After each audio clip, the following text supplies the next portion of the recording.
Hi. അപ്പോൾ നമ്മൾ ഇന്ന് വന്നേക്കുന്നത് സോയാബീൻ വെച്ചിട്ടുള്ള ഒരു കിടിലൻ ഫ്രൈഡ് റെസിപ്പി ആയിട്ടാണ്. അപ്പോൾ നമ്മുടെ ചാനൽ ആരെങ്കിലും സബ്സ്ക്രൈബ് ചെയ്യാതെ കാണുന്നുണ്ടെങ്കിൽ ഒന്ന് സബ്സ്ക്രൈബ് ചെയ്ത് നമ്മളെ സപ്പോർട്ട് ചെയ്യണേ. ഇത് തയ്യാറാക്കാൻ വേണ്ടിയിട്ട് ഞാനിപ്പോൾ ഒരു 100 ഗ്രാമോളം സോയാബീനാണ് എടുത്തിട്ടുള്ളത്. അതിപ്പോൾ ഒരു മണിക്കൂർ നേരം സോക്ക് ചെയ്ത് വെച്ചിട്ട് നല്ലോണം കഴുകി അതിലെ വെള്ളമൊക്കെ പോക്കിയിട്ട് ഒരു പ്ലേറ്റിലോട്ട് മാറ്റി വെച്ചിട്ടുണ്ട്. ഇനിയിപ്പോൾ ഇത് തയ്യാറാക്കാൻ വേണ്ടിയിട്ട് ഞാനതൊരു പാൻ അടുപ്പിലോട്ട് വെച്ചിട്ട് അതിലോട്ട് കുറച്ച് വെളിച്ചെണ്ണ ഒഴിച്ച് കൊടുത്തിട്ട് ഇഞ്ചി വെളുത്തുള്ളി പേസ്റ്റ് ആഡ് ചെയ്ത് കൊടുക്കുന്നുണ്ട് കേട്ടോ. ഇഞ്ചി വെളുത്തുള്ളി പേസ്റ്റ് മീൻസ് ഞാൻ ഇഞ്ചിയും വെളുത്തുള്ളിയും കൂടെ എടുത്തിട്ട് നല്ലോണം ഒന്ന് ചതച്ചെടുത്തതാണ്. അത് ഇതിലോട്ട് ഇട്ട് കൊടുത്തിട്ട് നല്ലോണം ഒന്ന് മിക്സ് ചെയ്തെടുക്കുന്നുണ്ട്. അതിന് ആ പച്ച മണമൊക്കെ അല്ലേ, അതൊക്കെ ഒന്ന് മാറി കിട്ടിക്കോട്ടെ. അതുവരെ ഇങ്ങനെ ഇളക്കി കൊടുക്കുക. പിന്നെ നമുക്ക് ഇതിലോട്ട് വേണ്ടത് 2 ഉള്ളിയാണ്. ഞാനിപ്പോൾ ഏകദേശം വലുപ്പമുള്ള 2 ഉള്ളിയാണ് എടുത്തിട്ടുള്ളത്. അതിങ്ങനെ ചെറുതായിട്ട് അരിഞ്ഞിട്ട് ഇതിലോട്ട് ഇട്ട് കൊടുക്കണേ. നീളത്തിലല്ല, ഇങ്ങനെ ചെറുതായിട്ട് കട്ട് ചെയ്തിട്ട് ഇട്ട് കൊടുത്താൽ മതി കേട്ടോ. എന്നിട്ട് ഇതിപ്പോൾ നമുക്ക് നല്ലോണം ഒന്ന് മിക്സ് ആക്കി എടുക്കണം. ഈ ഉള്ളിയൊക്കെ അല്ലേ ഇതിൽ കിടന്ന് നല്ലോണം ഒന്ന് വാടി സെറ്റായിട്ട് വരണം കേട്ടോ. ലോ ടു മീഡിയം ഫ്ലെയിമിൽ വെച്ചാൽ മതി. അതിൽ കിടന്ന് ഈ ഉള്ളിയൊക്കെ വാടിയിട്ടങ്ങ് സെറ്റായിക്കോളും. അതാ അപ്പോൾ നല്ലോണം ഇങ്ങനെ ഇടയ്ക്കിടയ്ക്ക് ഇളക്കി കൊടുത്തോണ്ടിരുന്നാൽ മതിയേ. ഇതിപ്പോൾ നല്ലോണം ഒന്ന് വാടി വന്നതിന് ശേഷം നമുക്ക് ബാക്കിയുള്ള ഇൻഗ്രീഡിയൻസ് ചേർത്ത് കൊടുക്കാം. ഇതിപ്പോൾ നോക്കിയേ, ഏകദേശം ഉള്ളി നല്ലോണം ഒന്ന് വാടി വന്നിട്ടുണ്ട്. ഇതിൻ്റെ കളറൊക്കെ ചേഞ്ച് ആയത് കണ്ടില്ലേ, നല്ലോണം വാടിയിട്ടുണ്ട്. ഇനി നമുക്ക് ഇതിലോട്ട് വേണ്ടത് ഒരു മീഡിയം സൈസ് തക്കാളിയാണ്. തക്കാളി എടുക്കുന്ന സമയത്ത് നല്ലോണം പഴുത്ത തക്കാളി നോക്കിയെടുക്കാൻ ശ്രദ്ധിച്ചോളണേ, എന്നാലേ നമുക്കിത് ഉടഞ്ഞു കിട്ടുള്ളൂ. അപ്പോൾ അതും ചെറുതാക്കി മുറിച്ചിട്ട് ഇതിലോട്ട് ചേർത്ത് കൊടുക്കുന്നുണ്ട്. അതിൻ്റെ കൂടെ തന്നെ ഒരു തണ്ട് കറിവേപ്പില കൂടെ ഞാൻ ആഡ് ചെയ്ത് കൊടുക്കുന്നുണ്ട്.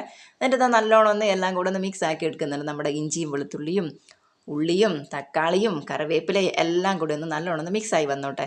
ഈ തക്കാളി കൂടി ഒന്ന് ജസ്റ്റ് ഒന്ന് വാടി കിട്ടണ്ടേ, അതിന് വേണ്ടിയിട്ട് നമുക്കൊന്ന് അടച്ച് വെച്ച് വേവിച്ചെടുക്കാം. അപ്പോൾ പെട്ടെന്ന് തന്നെ വേവായി കിട്ടും. ഒരു 10 മിനിറ്റിൽ താഴെ ആയാൽ മതിയേ. ഒന്ന് അടച്ച് വെച്ച് വേവിച്ചെടുത്താൽ മതി. ഇപ്പം ഫ്ലെയിം ശ്രദ്ധിച്ചോളണം, ഹൈ ഫ്ലെയിം ആയി പോകണ്ട, പെട്ടെന്ന് കരിഞ്ഞു പോകും കേട്ടോ. ഒരു 8 മിനിറ്റൊക്കെ ആയ സമയത്ത് ഞാൻ തുറന്നു നോക്കുന്ന സമയത്ത് ഇതാ തക്കാളിയൊക്കെ നല്ലോണം ഒന്ന് വാടി വന്നിട്ടുണ്ട്. നമുക്കൊന്ന് പ്രസ് ചെയ്യുന്ന സമയത്ത് ഉടഞ്ഞു കിട്ടുന്ന ആ ഒരു രീതിയില്ലേ, അങ്ങനെയായി കിട്ടിയിട്ടുണ്ട്. ഇനി നമുക്ക് നമ്മൾ കഴുകി മാറ്റി വെച്ചിട്ടുള്ള നമ്മുടെ സോയാബീനിലെ അതും കൂടെ ഇതിലോട്ട് ഇട്ട് കൊടുക്കുന്നുണ്ട്. ഇതാ വാരി ഇട്ട് കൊടുത്തിട്ട് നല്ലോണം ഒന്ന് ഇളക്കി മിക്സാക്കി എടുക്കുന്നുണ്ട്. നമ്മുടെ ഉള്ളിയും തക്കാളിയും ഇഞ്ചി വെളുത്തുള്ളി പേസ്റ്റും എല്ലാം കൂടെ ഇതിലേക്ക് ഒന്ന് അബ്സോർബ് ചെയ്ത് വന്നോട്ടോ കേട്ടോ. എല്ലാ ഭാഗത്തും എത്തുന്ന വിധത്തിൽ നല്ലോണം ഒന്നിങ്ങനെ ഇളക്കി കൊടുക്കണം. പിന്നെ നമ്മൾ ഇതിലോട്ട് മസാലയൊന്നും ഇട്ടിട്ടില്ലല്ലോ. ഇനിയിപ്പോൾ നമുക്ക് ഇതിലോട്ടുള്ള മസാല ചേർത്ത് കൊടുക്കുക. അതിനായിട്ട് ഇതാ ഒരു 1/2 ടീസ്പൂൺ മഞ്ഞൾപ്പൊടി ഇട്ട് കൊടുക്കുന്നുണ്ട്. പിന്നെ നമുക്ക് വേണ്ടത് നമ്മുടെ മല്ലിപ്പൊടിയില്ലേ, അതാണ്. അത് 1 ടീസ്പൂൺ ഇട്ട് കൊടുക്കുന്നുണ്ട്. പിന്നെ നമുക്ക് വേണ്ടത് ചിക്കൻ മസാലയാണ്. അത് 1 ടീസ്പൂൺ ഇതിലേക്ക് ഇട്ട് കൊടുക്കുന്നുണ്ട്. പിന്നെ ചിക്കൻ മസാലയല്ല ഞാൻ എടുത്തിട്ടുള്ളത്, ഇവിടെ മീറ്റ് മസാലയായിരുന്നു ഉള്ളത്. അതിപ്പോൾ ഏത് മസാല ആയാലും കുഴപ്പമൊന്നുമില്ല. നിങ്ങളുടെ കയ്യിൽ ഉള്ളത് ഏതാണെന്ന് വെച്ചാൽ 1 ടീസ്പൂൺ ഇട്ട് കൊടുത്താൽ മതിയേ. പിന്നെ നമുക്ക് ഇതിലോട്ട് വേണ്ടത് 1 ടീസ്പൂൺ കുരുമുളക് പൊടിയാണ്. ഇതിപ്പോൾ നമ്മൾ മുളക് പൊടിയൊന്നും യൂസ് ചെയ്യാതെയാണ് ഉണ്ടാക്കുന്നത്. അതുകൊണ്ട് 1 ടീസ്പൂൺ കുരുമുളക് പൊടി കൂടെ ഇതിലേക്ക് ആഡ് ചെയ്ത് കൊടുക്കുന്നുണ്ട്. അതും കൂടെ ഇട്ട് കൊടുത്തു. പിന്നെ നമുക്കിതിലേക്ക് പാകത്തിനുള്ള ഉപ്പാണ് വേണ്ടത്. അത് ഇപ്പം ഞാൻ 1 ടീസ്പൂൺ ഉപ്പാണ് ഇട്ട് കൊടുക്കുന്നത്. പിന്നെ നമുക്ക് വേണമെങ്കിൽ നോക്കിയിട്ട് ഇട്ടാൽ മതിയല്ലോ. അതും കൂടെ ഇട്ട് കൊടുത്തിട്ട് നല്ലോണം ഒന്ന് ഇളക്കി മിക്സാക്കി എടുക്കുന്നുണ്ട് കേട്ടോ. ഞാനിപ്പം ചെറിയ സോയാബീനാണ് എടുത്തിട്ടുള്ളത്. അതിപ്പോൾ ചെറുതോ വലുതോ ഏതായാലും കുഴപ്പമൊന്നുമില്ല. എനിക്കിപ്പോൾ കടയിൽ പോയ സമയത്ത് അവിടെ വലുതില്ലായിരുന്നു, അതുകൊണ്ട് ഞാൻ ചെറുത് വാങ്ങി, അത്രേ ഉള്ളൂ കേട്ടോ. ഏതായാലും കുഴപ്പമൊന്നുമില്ല, ടേസ്റ്റിന് വ്യത്യാസമൊന്നും ഉണ്ടാവില്ല. ഇനിയിതിപ്പോൾ നമുക്ക് ഈ സോയൊക്കെ ഒന്ന് വെന്തിട്ട് കിട്ടണ്ടേ, കുറച്ചൊന്ന് വേവായി കിട്ടണ്ടേ. അതിന് വേണ്ടിയിട്ട് ഞാനൊരു 1/4 ഗ്ലാസ് ചൂട് വെള്ളമാണ് ഒഴിച്ച് കൊടുത്തിട്ടുള്ളത്. പച്ചവെള്ളം ഒഴിച്ച് കൊടുക്കരുത്, ചൂടുവെള്ളം ഒഴിച്ച് കൊടുത്തിട്ട് നല്ലോണം ഒന്ന് മിക്സായി വരണം കേട്ടോ. അതൊന്ന് അബ്സോർബ് ചെയ്ത് വരുന്ന സമയത്ത് നമുക്കൊരു സ്പെഷ്യൽ ഇൻഗ്രീഡിയൻറ്റ് കൂടെ വേണം. അത് നമ്മുടെ തേങ്ങാപ്പാലില്ലേ, ഫ്രഷ് തേങ്ങാപ്പാൽ, അതാണ്. അതൊരു 1/4 ഗ്ലാസ് കൂടെ ഇതിലോട്ട് ഒഴിച്ച് കൊടുക്കുന്നുണ്ട്. എന്നിട്ട് നല്ലോണം ഒന്ന് മിക്സാക്കി എടുക്കുന്നുണ്ട്. ഈ തേങ്ങാപ്പാൽ കൂടെ നല്ലോണം സോയാബീൻ അബ്സോർബ് ചെയ്തെടുത്തോട്ടെ. ഈ തേങ്ങാപ്പാലാക്കുന്ന സമയത്ത് ഒരു സ്പെഷ്യൽ ടേസ്റ്റാണ് കേട്ടോ. ഇപ്പോൾ തന്നെ നല്ലൊരു സ്മെല്ലൊക്കെ വരുന്നുണ്ട്. ഇതിപ്പോൾ ഒന്ന് ജസ്റ്റ് ഒന്ന് കുറുകി വന്നോട്ടെ. നമ്മളിപ്പോൾ കറിയല്ലല്ലോ വെക്കുന്നത്, ഫ്രൈയുടെ രൂപത്തിലല്ലേ എടുക്കുന്നത്. എന്ന് വെച്ചിട്ട് ഡീപ് ഫ്രൈ ഒന്നല്ല, കുറച്ച് ചാറ് തിന്നോട്ടെ കേട്ടോ.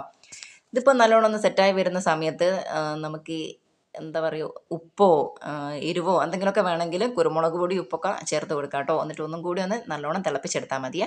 അതിൻ്റെ ഇടയ്ക്ക് ഞാൻ ഇതിലോട്ട് കുറച്ച് മല്ലിച്ചപ്പും കൂടെ ആഡ് ചെയ്തിട്ടുണ്ട്. നമ്മൾ ആഫ്രിക്കൻ മല്ലിച്ചപ്പാണ് യൂസ് ചെയ്യുന്നത്. അത് ചെറുതാക്കി മുറിച്ചിട്ട് ഇതിലേക്ക് ഇട്ട് കൊടുക്കുന്നുണ്ട്. ഇതിപ്പോൾ നോക്കിയേ, തേങ്ങാപ്പാലൊക്കെ സോയാബീൻ അബ്സോർബ് ചെയ്ത് എടുത്തിട്ടുണ്ട് കേട്ടോ. അതിപ്പം കുറച്ച് ഡ്രൈ ആയി വന്നിട്ടില്ലേ, ഇങ്ങനെ ആയി വന്നാൽ മതി കേട്ടോ. ഇത്രയൊക്കെ ആയാൽ മതി. ഇനിയിപ്പോൾ ഒന്നും കൂടെ ഇതിൽ അടുപ്പിൽ വെച്ചാൽ നല്ലോണം ഒന്ന് ഡ്രൈ ഫ്രൈ ആയിപ്പോവും. അപ്പോൾ നമുക്ക് എന്താ പറയുക, ചോറിനൊന്നും കൂട്ടാൻ വേണ്ടിയിട്ട് കുറച്ച് ചാറില്ലേ, അതൊന്നും ഉണ്ടാവില്ലല്ലോ. അപ്പോൾ ഇത്രയാൽ മതി കേട്ടോ.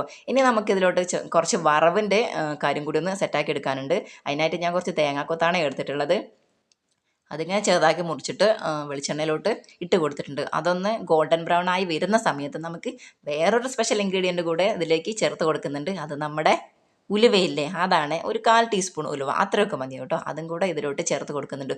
ഉലുവയും കൂടി ഇട്ട് കൊടുക്കുന്ന സമയത്ത് എന്താ പറയുക ടേസ്റ്റ് സ്പെഷ്യലായിരിക്കും കേട്ടോ. ഒരു സൂപ്പർ ടേസ്റ്റിലോട്ട് ഇത് മാറുക. ഇതിപ്പോൾ സെറ്റായി വരുന്ന സമയത്ത് നമ്മുടെ ഫ്രൈയിലോട്ട് ഇതിങ്ങനെ ഒഴിച്ച് കൊടുക്കുന്നുണ്ട്. താളിപ്പ് ഇതിലോട്ട് ഒഴിച്ച് കൊടുക്കുന്നുണ്ട്. എന്നിട്ട് നല്ലോണം ഒന്ന് ഇളക്കി മിക്സ് ആക്കി എടുത്താൽ മതി കേട്ടോ. അതിപ്പോൾ നല്ലോണം ഒന്ന് ഇളക്കി കൊടുക്കുന്നുണ്ട്. എല്ലാ ഭാഗത്തോട്ടും നമ്മുടെ ആ വെളിച്ചെണ്ണയും നമ്മൾ ആദ്യം വെളിച്ചെണ്ണയും യൂസ് ചെയ്തില്ലല്ലോ, ഈ വറവിൽ മാത്രമല്ലേ യൂസ് ചെയ്യുന്നുള്ളൂ. അപ്പോൾ നല്ലോണം ഒന്ന് ഇളക്കി ഒന്ന് മിക്സ് ആക്കി എടുത്താൽ മതി കേട്ടോ. ഇതിപ്പോൾ എന്താ പറയുക സ്പെഷ്യലായിട്ടുള്ള രീതിയിൽ ഉണ്ടാക്കുന്ന ഒരു സോയാബിയാണ് കേട്ടോ. ഞാനും ഇതുവരെ ഇങ്ങനെയൊന്നും ഉണ്ടാക്കി നോക്കിയില്ലായിരുന്നു. ഉണ്ടാക്കി നോക്കിയപ്പോൾ എനിക്ക് ഭയങ്കരമായിട്ട് ഇഷ്ടപ്പെട്ടു. അതുകൊണ്ടാണ് ഇത് നിങ്ങൾക്കും കൂടി ഷെയർ ചെയ്യാമെന്ന് വിചാരിച്ചത് കേട്ടോ. ഇതിപ്പോൾ നോക്കിയാൽ ഞാനൊരു പ്ലേറ്റിലോട്ട് ഇങ്ങനെ മാറ്റി വെച്ചിട്ടുണ്ട്. ഇതിപ്പം പ്ലേറ്റിലോട്ട് മാറ്റുന്ന സമയം എനിക്ക് കുറച്ചും കൂടെ തിക്നെസ് ആയിട്ട് കിട്ടിയിട്ടുണ്ട് കേട്ടോ. ഇതിപ്പം കാണുമ്പോൾ നോക്കിയാൽ നമ്മുടെ കല്ലുമ്മക്കായൊക്കെ ഇല്ലേ അതൊക്കെ ഒന്ന് ഫ്രൈ ചെയ്ത് വെച്ചതുപോലെ ഉണ്ട്.